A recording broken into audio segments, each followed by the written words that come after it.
Good morning everyone. Welcome back to our online class again.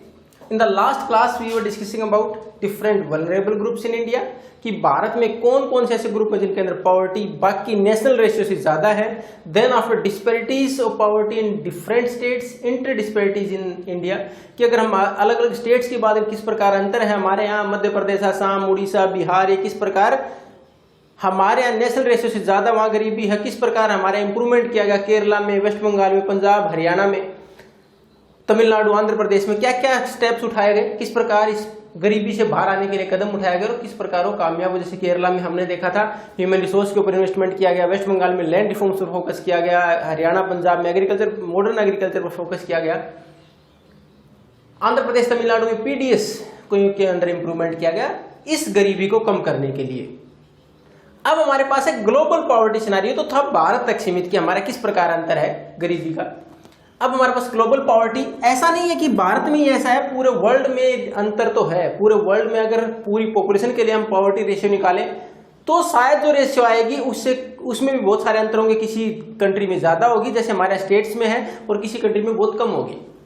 उसमें global poverty scenario को अगर हम देखें तो हमारे यहाँ ये पूरे वर्ल्ड में भी गरीबी धीरे धीरे कम तो हुई है. जिस प्रकार भारत में कम हुई है उसी प्रकार पूरे वर्ल्ड में भी कम हुई है गरीबी. 1990 से 2008 के बीच में यानी 18 साल के अंदर 1990 में जहां global poverty ratio according to the United Nation World Bank measures जो हमारे यहाँ अब लगभग $1.9 है, लगभग $2 हो गई, 1.9 है. उस टाइम पर 1990 की बात है 1.25 था, ये $1.25 पर डे पर पर्सन. एक व्यक्ति अगर $1.25 यानी $1.25 एक दिन में कमा सकता है तो गरीब नहीं है, वो बीपीएल से ऊपर आ गया, इससे नीचे कमाने वाला गरीब है. अब ये 1.9 है, लगभग 2. तो उस टाइम पर इसके अनुसार 43% पॉपुलेशन जो थी पूरे वर्ल्ड की वो गरीबी रेखा से नीचे थी 1990 में. लेकिन 2008 में 18 साल में 50% पर आ गई, 22% ही रह गई. इंप्रूवमेंट इज देयर, इसमें कोई दो राय नहीं. हमारे यहाँ गरीबी में भारत में जैसे सुधार हुआ पूरे वर्ल्ड में सुधार हुआ है. लेकिन इसमें भी अगर हम देखें note the result in all the countries same, लेकिन यहाँ भी सभी देशों में बराबर रिजल्ट नहीं आया. Some countries like China and South Asian countries, कुछ साउथ एशिया, दक्षिण एशिया कुछ देश और चाइना की बात करें तो वहां इंप्रूवमेंट बहुत तेज गति से हुआ due to the focus and human resource. ज्यादा ह्यूमन रिसोर्स के ऊपर, उसकी ट्रेनिंग के ऊपर, उसकी स्किल डेवलपमेंट के अंदर, उसके हेल्थ के ऊपर पैसा लगाया गया जिससे रिजल्ट अच्छा निकला और ये हमारे यहाँ सुधार हुआ. उसमें सबसे ज्यादा अगर हम बात करें सुधार की, देखो चाइना का कितना शानदार एग्जाम्पल है हमारे सामने, कितना इंप्रूवमेंट किया गया. It is world's most populest country, सबसे ज्यादा जनसंख्या वाला देश है. अब देखो चाइना में 1981 जब 85% पॉपुलेशन, वर्ल्ड बैंक के जो हमारे मेजर उसके अनुसार 85% पॉपुलेशन बिलो पॉवर्टी लाइन थी, गरीब थी. 2008 ये केवल 14% रह गई और 2011 में केवल 6% पर आ गई. ये देखो इंप्रूवमेंट. यानी बहुत सारे कंट्रीज ऐसे जहां इंप्रूवमेंट बहुत तेज गति से हुआ, वहां ह्यूमन रिसोर्स पर फोकस किया गया, मानव संसाधन पर फोकस किया गया और इंप्रूवमेंट देखने को मिला, बहुत ज्यादा सुधार किया गया. लेकिन दूसरी तरफ अगर बात करें हम हमारे देशों की, जैसे भारत, पाकिस्तान, नेपाल, बांग्लादेश, भूटान, श्रीलंका, इनके अंदर इतनी तेज गति से इंप्रूवमेंट नहीं हुआ. इंप्रूवमेंट तो है, गरीबी कम हुई है लेकिन इतनी तेजी से नहीं हुई. यानी आज भी भारत की अगर बात करें तो 21.9, 2011 की सेंसस के अनुसार 21.9% population is below poverty line और वर्ल्ड बैंक की मेजर के अनुसार इट इज अबाउट 25%, 25% से भी ज्यादा है. तो यहां केवल 6% पर आ गई. तो इतना तेज इंप्रूवमेंट हमारे यहां नहीं हुआ, बाकी कंट्रीज में नहीं हुआ. अब देखो एक और चीज अगर देखें, सब सहारन कंट्रीज, सब सहारन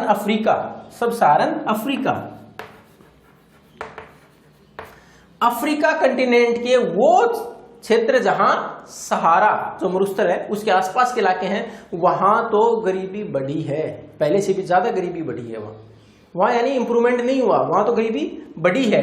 उसके बाद लैटिन अमेरिका की बात करें, Latin America basically the countries of south American continent, ज्यादातर वो कंट्रीज हैं जो साउथ अमेरिकन कंटिनेंट के हैं और ये ज्यादातर वो देश हैं जिनके ऊपर कभी स्पेन, पुर्तगाल जैसे देशों ने शासन किया, जैसे मैक्सिको भी उनमें से एक है. तो इस प्रकार लैटिन अमेरिका की कंट्री हैं जो साउथ अमेरिकन कंट्री की ज्यादातर कंट्री स्टेबल, वहां पहले भी इतनी थी आज भी इतनी है, यानी वहां कोई ज्यादा इंप्रूवमेंट नहीं हुआ, लगभग वैसी की वैसी स्थिति बनी हुई है गरीबी की.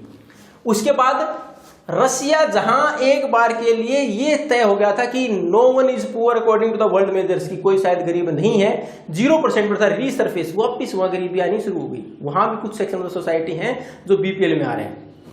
तो ये था हमारे पास ग्लोबल जो ट्रेंड है। ग्लोबल की अगर बात करें तो इंप्रूवमेंट तो हुआ है, 50% तक आ गई हमारे यहाँ पॉवर्टी पूरे वर्ल्ड में, लेकिन उसमें भी कुछ देश, चाइना जैसे, जिन्होंने बहुत तेज गति से सुधार किया।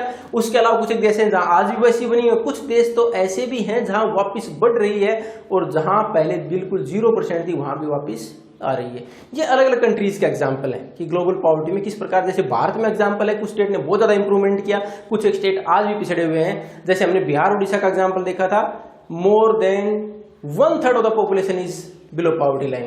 तो उसी प्रकार यहां भी कुछ एग्जाम्पल है, वर्ल्ड के कुछ देशों की हालत भी ऐसी है। अब हमारे पास कि भारत में महत्वपूर्ण कारण क्या रहे गरीबी के, क्यों इतनी गरीबी रही भारत में, क्यों आज है, क्यों रही है।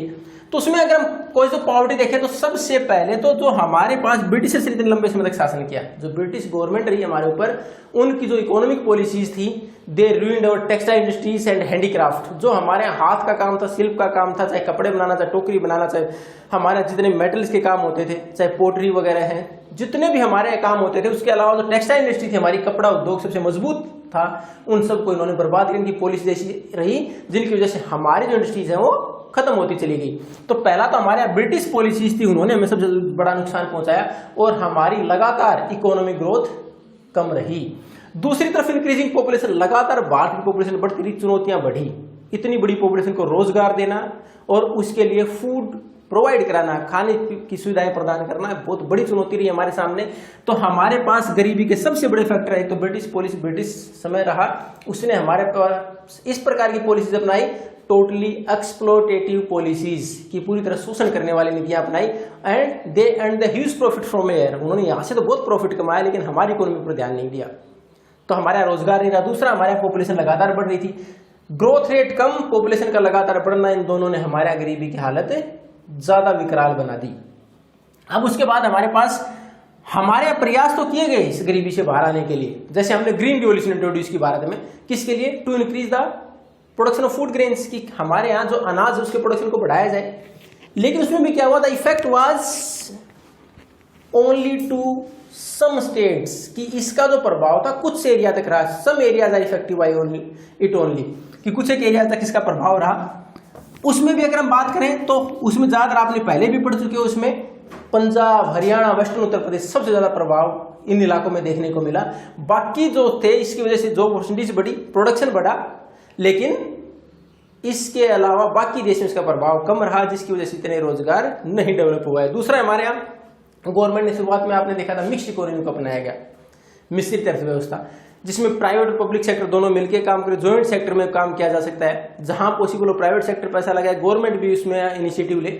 हमारे प्राइवेट, पब्लिक, जॉइंट सेक्टर हर जगह इन्वेस्टमेंट किया गया, लेकिन जो इंडस्ट्रीज थी, not at a large scale to absorb all the job seekers, जितने लोगों को रोजगार चाहिए था इतने लोगों को रोजगार नहीं दे सकती थी, इंडस्ट्री डेवलप नहीं हो पाई भारत में। तो उसकी वजह से क्या हुआ, जो हमारे यहाँ पहले गांव में ही गरीबी थी, जो लोग गांव में सीमित थे, खेती में काम करते थे, उनको जहां रोजगार नहीं मिल रहा था, धीरे धीरे इंडस्ट्रीज के लिए शहरों में आए। जब उनको वहां भी काम नहीं मिला तो उन्होंने क्या करना शुरू कर दिया, जो भी काम मिला, चाहे वेंडर्स की इधर उधर घूम फिर के चाहे या हमारा सामान बेचना, या उसके साथ साथ जैसे हमारे गलियों में ठेले लेके घूमना, तो हाँ अलग अलग ये काम करने शुरू कर दिया। और धीरे धीरे इन लोगों के पास पैसा नहीं था तो उनको क्या, स्लम्स, झुग्गी झोपड़ियों में, शहरों के अंदर झुग्गी झोपड़ियों में रहना शुरू कर दिया।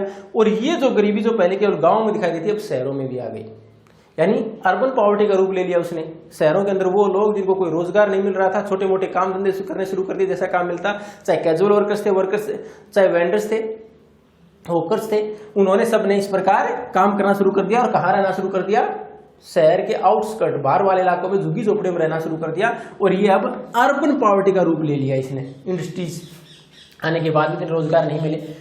अब हमारे पास एक और बड़ा कारण रहा इनकम इनइक्वालिटी, कि हमारे यहाँ देश की अगर जीडीपी की बात करें या ग्रोथ रेट की बात करें बढ़ी, लेकिन इसका बेनिफिट सबको नहीं मिला, इसका बेनिफिट सबको नहीं मिला। कुछ ऐसे वर्ग रहे जिन्होंने बहुत ज्यादा बेनिफिट लिया, हाई इनकम तक पहुंचे, कुछ एक ऐसे जो और गरीब होते चले गए, यानी सबको इनइक्वालिटी है भारत में, इसका सबसे ज्यादा प्रभाव पड़ा कि इतनी बड़ी गरीबी दिखाई देती है। अब इसमें जैसे हम इंडिपेंडेंट हुए, गवर्नमेंट अडॉप्टेड सम पॉलिसीज, कि हमारी सरकार ने कुछ नीतियां अपनाई to provide employment to most of the section of the society की ज्यादातर लोगों को काम मिले। इसमें सबसे महत्वपूर्ण एक जो कदम उठाया गया सरकार के द्वारा था लैंड रिफॉर्म। लैंड रिफॉर्म भूमि सुधार। और भूमि सुधार में क्या किया था? Redistribution of land. Redistribution of land की जो जमीन है, एक जमींदार उसके पास तो 200, 250, 300 एकड़ तक जमीन है और एक व्यक्ति ऐसा है जो लैंडलेस है, जमीन नहीं है, तो रीडिस्ट्रीब्यूशन का ऑप्शन अपनाया गया कि रीडिस्ट्रीब्यूशन ऑफ लैंड किया जाएगा, दोबारा वितरण होगा जमीन का। But not implemented properly by different state government, लेकिन इसको ढंग से इम्प्लीमेंट नहीं किया गया ज्यादा स्टेट गवर्नमेंट के द्वारा। और जब किसी व्यक्ति के पास जमीन नहीं है तो मजदूरी करेगा, मजदूरी हर बार मिलेगी नहीं, तो गरीबी की स्थिति एज इट इज बनी रही और जो बड़े किसान हैं उन्होंने इसका प्रॉफिट भी लिया। तो हमारा इनकम इनइक्वालिटीज। उसके बाद हमारे यहाँ और फैक्टर भी हैं बहुत सारे, जैसे हमारे यहाँ धर्म के नाम पर, जाति के नाम पर हमारे समाज में इतने सारे हम उत्सव मनाते हैं जिनके अंदर बहुत सारा पैसा खर्च होता है। अब आप देखोगे कि किसी घर में एक डेथ हो गई, then after what we are going to do to fulfil the social obligation, सामाजिक जो बाध्यताएं उन्हीं को पूरा करने के लिए हम क्या करते हैं कि हमने इतने दिन के बाद इतने लोगों को ये चीजें, इतना सारा मतलब खाने पीने की व्यवस्था की जाए, किसी को ये दान देना है, उसके बगैर हमारे यहाँ जो मृत व्यक्ति है उसकी आत्मा को शांति नहीं मिलेगी।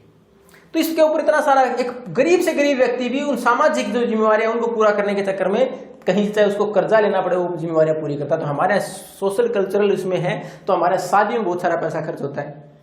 उसके अलावा हमारे पास धार्मिक जो उत्सव मनाया जाता है उसमें बहुत सारा पैसा खर्च होता है। उसके बाद मैंने मृत्यु भोज की बात की कि जो हमारे यहाँ इस प्रकार की सामाजिक व्यवस्था है ये भी गरीबी का बड़ा कारण है। जहां हम सक्षम नहीं होते उसके बावजूद पैसा लगाने का प्रयास करते हैं केवल समाज में अपनी हैसियत, अपने रुतबे को बनाए रखने के लिए।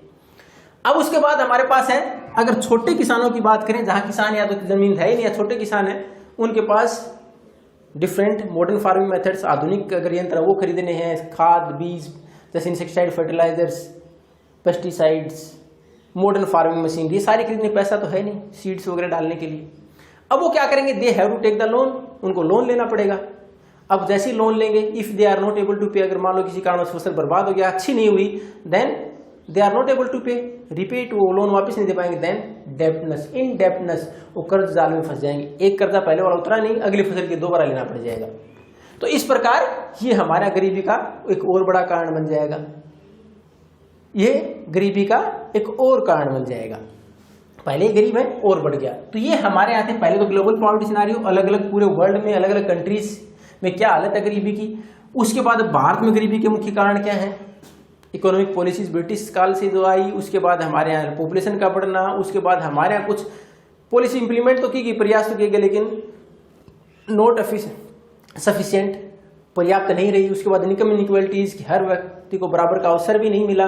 उसके बाद हमारे सोशो कल्चर की, हमारे समाज में इतनी सारी हमने ऑब्लिगेशंस हैं जिनको पूरा करने में ही हम बहुत सारा पैसा खर्च करते हैं। उसके अलावा small farmers they have to take the loan and we have not approach to the formal sector, की ज्यादातर हमारा फॉर्मल सेक्टर है जैसे बैंक, कोऑपरेटिव, उनकी पहुंच हर जगह तक नहीं है, जिस वजह से इनको गांव में जो लोन लेना पड़ता है ये और ज्यादा इनके लिए गरीबी का कारण बन जाता है।